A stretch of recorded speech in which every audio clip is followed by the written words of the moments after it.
Merry Christmas. We wish you a Merry Christmas. We wish a Merry Christmas and a Happy New Year. Don't allow your voice to go. I was in choir back then. Oh, really? Yes. What year was that? Never mind. Let me not give you the year, but back then means some years back. Okay, that's very good.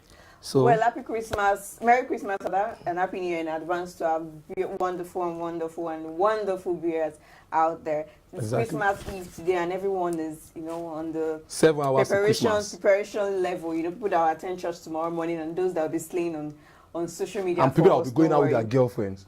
Like, are they really? People, I don't say are they really. And I said like. No. I'm going to stay. I'm going to be at home. Oh, you being watching movies, precisely. Oh, interesting. I might go to the cinema to see some movies. Pretty good. But I'm not going out with my girlfriend because I'm lonely. And I'm single. So lonely. Oh, I am so lonely. All right, let's get to the business of the day. All right, this is a very serious and breaking news. Femi Otedola dumps Fort Oil, set to sell his 75% shares. That's huge. Well, Nigerian billionaire businessman Femi Otedola is set to sell his 75% direct and indirect shareholdings in Fort Oil.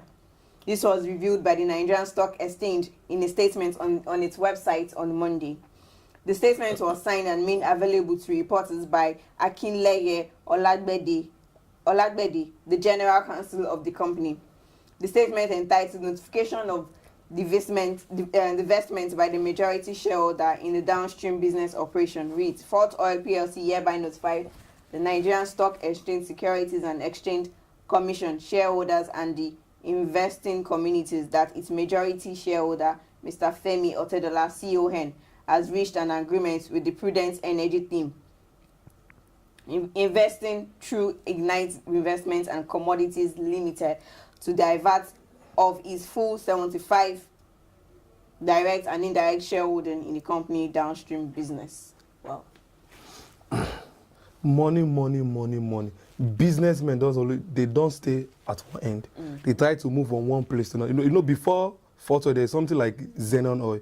So you bought Fort Oil, that is AP to Fort Oil, and now decided to move to Prudent. That means definitely he knows that okay, moving ahead is going to bring more money for him. I know as a businessman, they think very well. They are very smart. For him to say he want to sell his 75% shares in Fort Oil, that means he knows what he's doing. Yeah. Christmas. Goat dealers in FCT Abuja excited over business boom. Wow. Goat sellers in Abuja on Monday expressed joy over high patronage as Christians prepare to celebrate Christmas tomorrow. Some of those who spoke in Lodge and Bagalada Goats Market described the patronage as huge in spite of the hike in prices.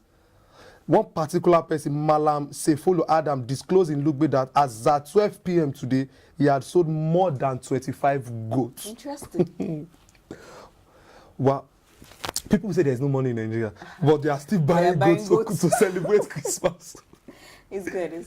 Imagine. God is good all the time. Okay, mine is not late. I'm also going to get mine for Christmas tomorrow. Interesting. That's the way you're going to be. Yes, I'm going to. I will eat before going out. Exactly, I will. You are invited. No, thank you. I'm very fine in my house. Okay, no problem. That's all. All right. Lagos businessman faces 12 million naira fraud charge. A 43-year-old businessman, John Ekpe, who allegedly defrauded his business partner of 12 million naira on Monday, appeared at an Igboshere Magistrate Court, Lagos. Ekpe, stop. Don't spoil someone's name. What is Ekpe? Ekpe, sorry. Never mind. Continue. Ekpe, whose address was not provided, is facing a 3-count charge of fraud, stealing, and insurance of due check, but he pleaded not guilty. The prosecutor, Sergeant Friday Mame, told the court that the accused committed the offense in August 2014 at Yaba area of Lagos.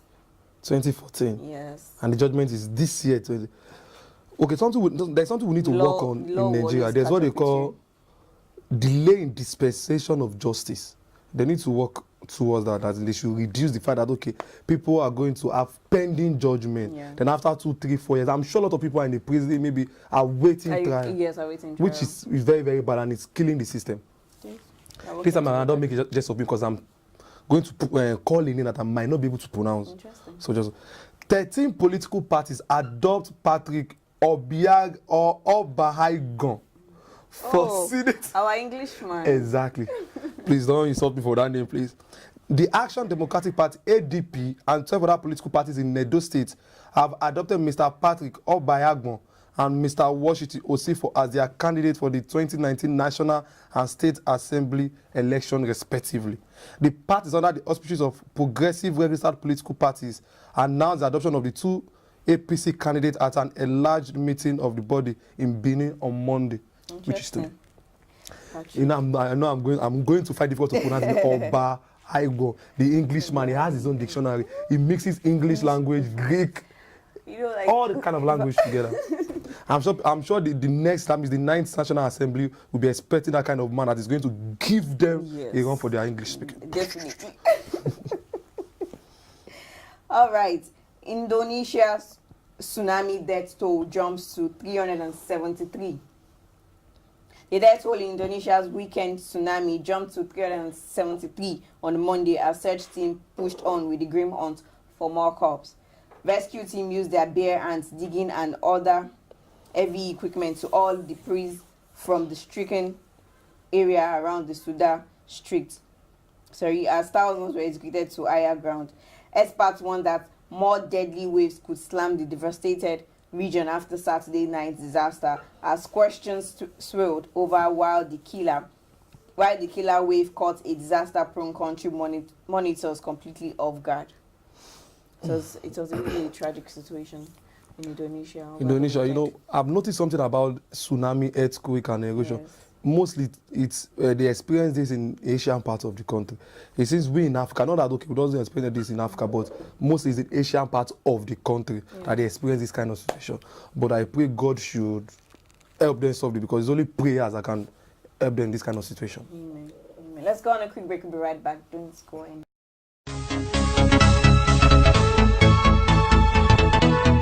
Good evening, everyone. Welcome to Politics Update on WAVEStv this evening. My name is Aderele Ijelu.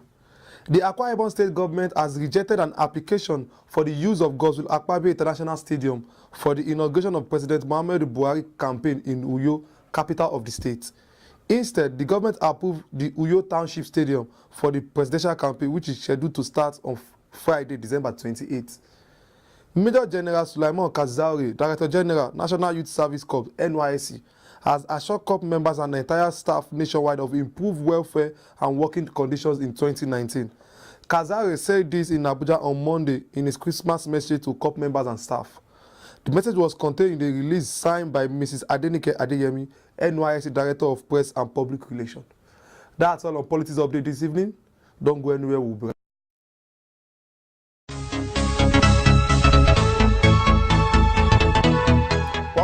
This is Sports Update on WAVEStv this evening. I am yours truly, Lucky Odion.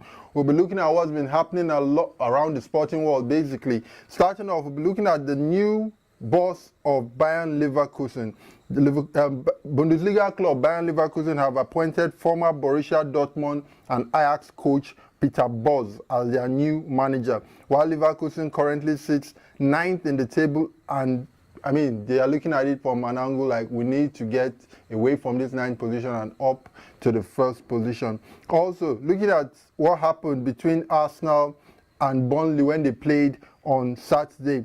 Sean Dyche is accusing Arsenal players of diving as his Burnley side were beaten 3-2 at the Emirates Stadium on Saturday. A Pierre-Emerick Aubameyang brace put the Gunners on course for 3 points before Ashley Barnes halved the arrears for the visitors. What else we have? Emery is hopeful for a quick return for Mustafi. Emery is hopeful to have Shodan Mustafi available for Arsenal's Boxing Day trip to Brighton.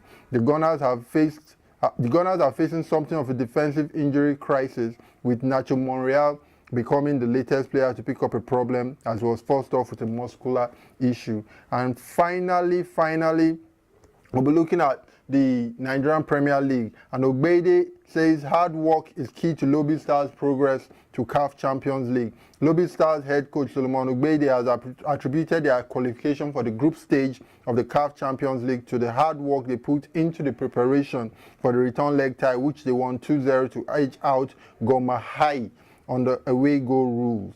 Well, that's all we have on Sports Update today. Stick around, we still have more and more fun on Waves TV this evening. And as usual, I'll have to end this with Merry Christmas in advance and have fun in the festivity. Bye. Welcome back. Well, thanks to Lucky and Aderile on the updates for sports and politics. Thank you. All right, so Israel opt for early election in April. Israel's government has opted for early election in April instead of November 2019, with Prime Minister Benjamin Netanyahu struggling to keep together a one-seat majority in parliament. He also faces potential corruption charges in the months ahead. Heads of parties in Netanyahu's coalition agree on the time frame in the name of budgetary and national responsibility, a statement issued on their behalf said. Elections were not due until November, but there had long been speculations that the coalition would not last that long, especially in recent weeks. Xmas. Passengers decry hike in transport fare from Osogbo to Lagos State. Some passengers traveling from Osogbo to Lagos State today, Monday, decried the hike in transport fare as it skyrocketed against what it used to be before the festive season. Investigation carried out to give you that while transportation fare for most destinations from Osogbo remained relatively the same, the fare to Lagos increased by 30% to 35%. Wow. That means people coming from Osogbo to Lagos, but for people going from Lagos to Osogbo is not expensive, but for them coming to Lagos is expensive. And I know Lagos is where everything is happening. Everything is bubbling. So, coming, you need to pay for. It's just, actually, it's not just about bus fare. It also applies to the airlines too. There have been so many hikes from Lagos to Abuja, Lagos to Kaduna. They've been hiking price from 30,000 to like 45,000, and you're beginning to wonder. I think living these cities like Lagos and Abuja, living there is going to be cheap, but going to that place will be expensive, yes, like what they've said. Yeah, that's how it used to. Okay. Yeah. All right, that's all we have for you today on the program. Join us for another episode on Wave TV this evening. Do ensure you have a blessed day, and do subscribe to our YouTube channel. Follow us on our social media pages at Wave TV 24, and do ensure you have a blessed and wonderful Merry Xmas in advance.